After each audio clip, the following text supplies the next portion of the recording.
365 fois, la Bible dit « n'aie pas peur ». Cela fait un « n'aie pas peur » pour chaque jour de l'année. La peur paralyse, elle te rend spirituellement immobile.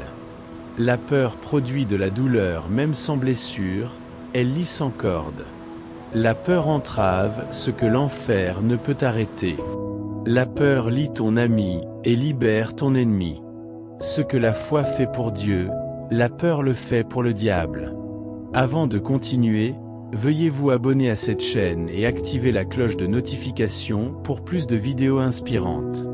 La peur voit des obstacles, pas des opportunités. La peur est un aimant qui attire tout ce qui est opposé à ce que Dieu veut faire dans ta vie. C'est pourquoi Job a dit, « Ce que je craignais le plus m'est arrivé ». Quand tu entres dans une vie de peur, tu attires la chose que tu détestes. Nous n'avons pas à avoir peur, parce que quand Dieu est proche, nous n'avons pas à vivre une vie tourmentée par la peur. À Zacharie, le message était « N'aie pas peur, tes prières ont été entendues ». À Marie, le message était « N'aie pas peur, Marie, n'aie pas peur parce que tu as trouvé la faveur divine de Dieu ». Au berger, le message était « N'ayez pas peur, une joie immense arrive dans votre avenir » et à Joseph, le message était « N'aie pas peur, ce qui se passe dans ta vie est enfanté par le Saint-Esprit lui-même. N'aie pas peur parce que tes prières ont été entendues. N'aie pas peur parce que tu as obtenu la faveur divine de Dieu sur ta vie. N'aie pas peur parce qu'une joie immense arrive dans ton avenir. Et n'aie pas peur parce que ce que Dieu fait est en train de donner naissance à quelque chose en toi et à travers toi par la puissance du Saint-Esprit. Une grande joie arrive. Ne te réjouis pas seulement de ce que tu as, réjouis-toi de ce dont tu t'es débarrassé. Et je suis ici aujourd'hui pour te dire que tu n'as pas à avoir peur parce que ton passé est pardonné. N'aie pas peur parce que ton présent est puissant. Mais ne t'arrête pas là. N'aie pas peur parce que ton avenir est promis. As-tu oublié que nous nous dirigeons vers une ville où l'agneau est la lumière et il n'y a ni chagrin, ni larmes, ni maladie, ni mort? N'aie pas peur de la mort, n'aie pas peur des démons, n'aie pas peur de la maladie, n'aie pas peur des calamités. Pourquoi? Parce qu'il est Emmanuel. Emmanuel signifie trois choses. Il est Dieu en nous, il est Dieu avec nous. Mais beaucoup d'entre vous ont oublié la troisième chose, il est Dieu qui est pour nous. Dieu n'est pas seulement avec toi et en toi, mais quelqu'un a besoin d'entendre cela aujourd'hui, Dieu est pour toi. Il sait ce que tu as fait, il sait qui tu es, et il veut toujours que tu saches, je ne suis pas contre toi. Je suis avec toi, je suis en toi et je suis pour toi. Arrête de penser que j'essaie de te punir. Je suis pour toi, je suis pour toi. La réalisation de la présence du Seigneur avec nous, quel grand réconfort! Entendre le Seigneur dire « N'aie pas peur, je suis avec toi ». Paul, écrivant aux Romains, a dit « Si Dieu est pour nous, qui peut être contre nous ?» David a dit « Je ne craindrai pas parce que le Seigneur est avec moi ». Le prophète Ésaïe a dit « N'aie pas peur, car je suis avec toi. Ne sois pas consterné, car je suis ton Dieu. Io te fortifierai, io te aiderai. Oui, je te soutiendrai par la main droite de ma justice. Traverses-tu des temps incertains en ce moment? Es-tu troublé par l'avenir? En cherchant le Seigneur et en lui confiant tes voies, il a promis d'être avec toi. Il a dit, je ne te laisserai jamais ni ne t'abandonnerai. Je suis avec toi tous les jours, jusqu'à la fin du monde. David a dit, je ne craindrai pas ce que l'homme peut me faire car le Seigneur est de mon côté. Toi, avec David, peux affronter avec confiance les géants de ce monde qui peuvent venir contre toi avec l'épée et le bouclier, mais tu viens contre eux au nom du Dieu vivant. Le Seigneur est avec moi, le Seigneur est avec moi pour m'aider, le Seigneur est avec moi pour me guider, il est avec moi pour me fortifier, il est avec moi pour me délivrer de l'ennemi. Dieu a dit, mes voies ne sont pas vos voies, mes voies sont au-delà de votre compréhension. Et dans ces endroits où nous ne savons pas, nous devons simplement nous confier à la sagesse de Dieu. Tu es sage et je te fais confiance, Seigneur, et je trouve du réconfort, je trouve du repos.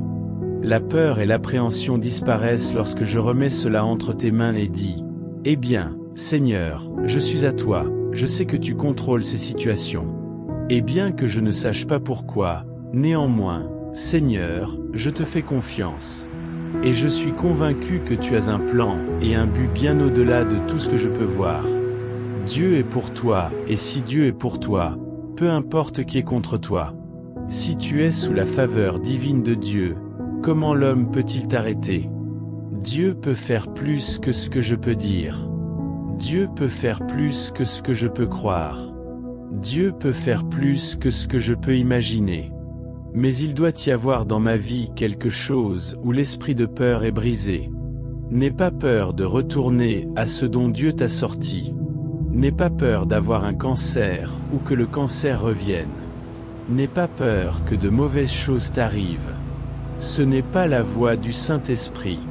N'aie pas peur que tes enfants soient blessés dans un horrible accident. Voici ce que je ressens aujourd'hui. Tu auras ce bébé. Tu vivras et ne mourras pas. Tu vas te marier si tu attends le Seigneur dans le temps du Seigneur et cela sera béni. Ne laisse pas la peur dominer ta vie. Je réprimande la peur. N'aie pas peur. Tout va bien se passer. Il ne t'a pas donné l'esprit de peur qui attaque ton esprit et ton corps et tu vis en te demandant ce qui va se passer aujourd'hui. Il ne t'a pas donné un esprit de peur, mais de puissance, d'amour et de bon sens. Je suppose que ce que je dis, c'est « Ne va pas à l'enterrement tant que quelque chose n'est pas mort ». Nous enterrons des choses qui ne sont pas mortes. Certains d'entre vous ont enterré votre vision et vos rêves et vous appelez cela, et ce n'est même pas mort. Arrête d'essayer d'enterrer des choses qui sont encore vivantes. Je dis, n'aie pas peur. Profite de ta vie. Pourquoi es-tu ici? Et je te dis, je pense qu'il est temps de célébrer ce qui ne s'est pas passé. Beaucoup de choses auraient pu se passer, et beaucoup de choses auraient dû se passer. Mais, je sais que tu es reconnaissant pour tout ce que Dieu a fait.